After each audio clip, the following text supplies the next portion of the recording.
स्वामी, ये क्या हालत बना रखी है आपने? क्या हो गया है प्रिय? सीते सीते क्यों रोती हो? क्या रखा वेदनाओं में है? अरे सुख दुख है एक समान उन्हें, बल जिनकी आत्माओं में है। प्रिय, मैं समझ सकता हूं कि पति के जाने का वियोग एक पत्नी सहन नहीं कर सकती है। मैं समझ रहा हूं पति वियोग तुम नहीं प्रिय सह सकती हो, फिर भी आत्मा में बल लाओ। अरे बल होगा तो रह सकती हो। मैं तुम्हारी वेदना, तुम्हारे वियोग को भली भांति समझ सकता हूं सीते।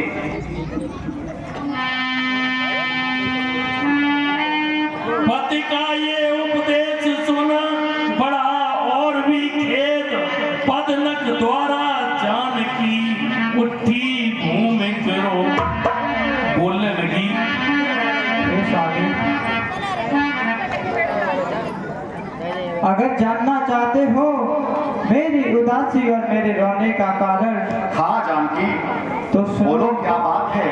अब लाठी छोड़कर कहती हूँ चरणों के साथ चलूंगी मैं। यदि आप बहुत ही रवाएंगे तो स्वामी भस्म मलूंगी मैं। जीवात्मा जब चल देती है तो शरीर का कल्याण कहा, ऐसे ही समझे प्राणनाथ, जब नाथ नहीं तो प्राण। कैसी बात करती हो सीते? तुम तो बहुत समझदार हो और तुम ऐसी बात करोगी तो आगे क्या होगा? प्रिय, मैं कैसे ले चल सकता हूँ? मैं तुम्हें वनवास कैसे ले चल सकता हूँ? मैं कैसे ले चल सकता हूँ जब हूँ आज्ञा के बंधन में? मझली माता ने नहीं कहा सीता भी जाएगी वन में। चलने को तो चल सकती हो पर वन गवन तुम्हारे योग्य नहीं। हे राज भवन की राजवधू, वन गवन तुम्हारे योग्य नहीं। ये कोमल तन सुकुमार कहाँ, वो कहाँ विपिन संकटमय है। वन में वंचरों राक्षसों का, बाघों का, व्यालों का भय है। ये सीते, वनवास कहने में तो अच्छा लगता है, लेकिन वनवास जाना, वन की पीड़ा को झेलना बहुत कष्टदायक होता है। प्रिय, भय कैसा जब साथ है मेरे रघुकुल राज, वैदेही ने वचन ये कहे छोड़ कर ला।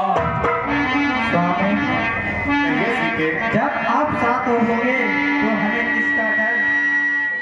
जब दर्शन सुखमय का होगा तो कानन संकट भय कैसा। सिंहनी सिंह के साथ रहे तो उसको डरिया भय कैसा। कहा जानकी कोमल है सीता, जो नहीं गमन के लायक है। जानकी नाथ क्या है कठोर, उसके तनवन के लायक।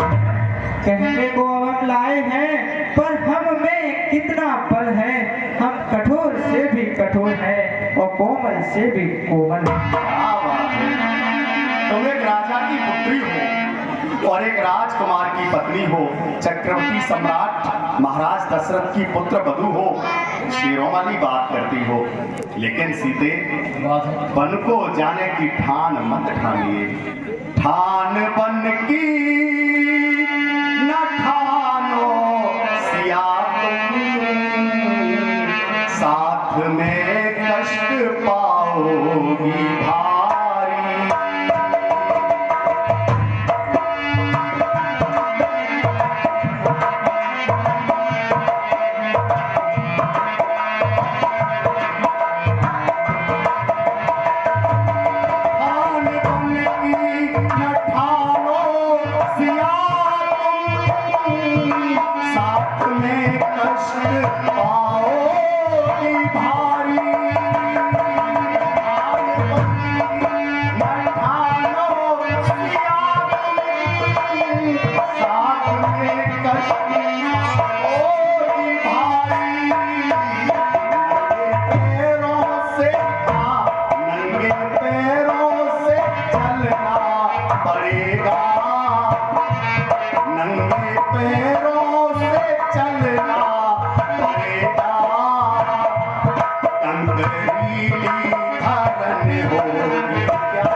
की जिद छोड़ दो। मैं कैसे ले चल सकता हूँ जब हूँ आज्ञा के बंधन में। मझली माता ने नहीं कहा सीता भी जाएगी वन में।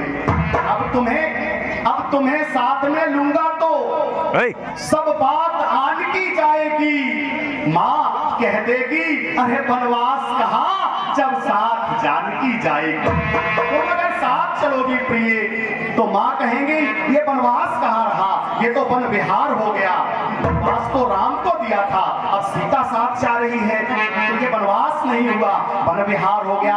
माँ गुस्सा करेगी, माँ झुंझला जाएगी, अरे बनवास तो प्रिय सिर्फ और सिर्फ मुझे हुआ है। ये सुन बोली जानकी है यदि यही विचार तो पहले कर चुकी हूँ मैं इसका प्रतिकार। हे स्वामी, क्या बात है सीते? इस समस्या का भी समाधान है मेरे पास। अच्छा, कह चुकी बड़ी माता मुझसे वो योगी तो तू योगिन है, दे चुकी मुझे भी आज्ञा है, बन वाले तू भी बन। क्या माँ ने तुम्हें बन जाने की आज्ञा दे दी? बड़ी माँ ने?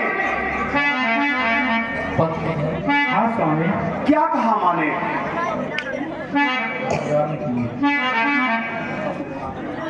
पति उधर आज्ञा पाल रहे, मैं इधर आज्ञा पालूंगी। पति अपना धर्म संभाल रहे, मैं अपना धर्म संभालूंगी। दासी है प्रभु की अर्धांगिन, छाया की भात साथ में है, मेरे जीवन की डोरी तो प्राणेश्वर सी हाथ। सीते, अब बड़ी माँ ने आपको बन जाने की आज्ञा दे ही दी है तो मैं क्या कह सकता हूँ। इधर छोटी माँ की आज्ञा में राम जा रहा है, बड़ी माँ की आज्ञा में आप जाओगे। अब मैं कुछ नहीं कह सकता। उधर अश्रु जल हो गया माँ को तवा समान, इधर यही है तो चलो बोले कृपा निधान।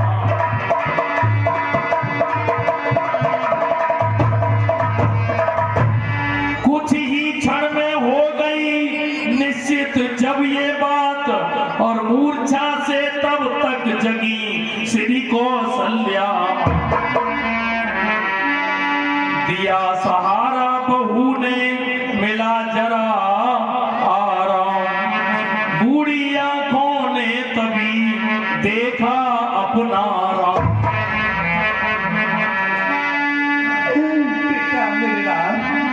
कहिए माँ, मैं तेरे बगैर मेरा बेटा कैसे ले सकती हूँ।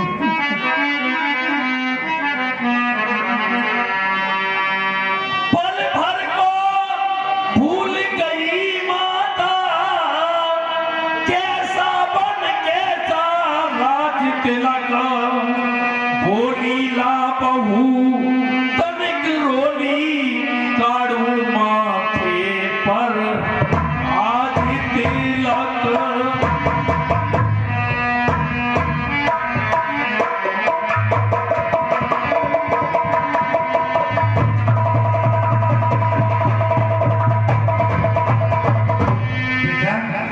मेरे लाल तो बन के ले जा रहे हो, तुम पर तो प्यार केके का भी बहुत है, फिर भी बन को जा रहे हो। माँ निसंदेह छोटी माँ का प्यार सबसे अधिक मुझ पर है। बिल्कुल है माँ, और आज उसने ही तो उपकार किया है। ये शुभ दिन राम को मिल रहा है, किसी और भाई के हिस्से में नहीं आया। फिर बेटा मेरे लाल इतनी बनोवास की बात क्यों आई मेरे लाल?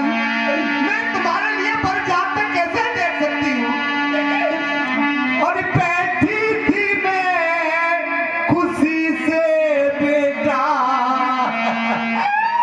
इन बातों का माने गुमान नहीं, सुनकर तेरी बात लाड़ ले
भी देकर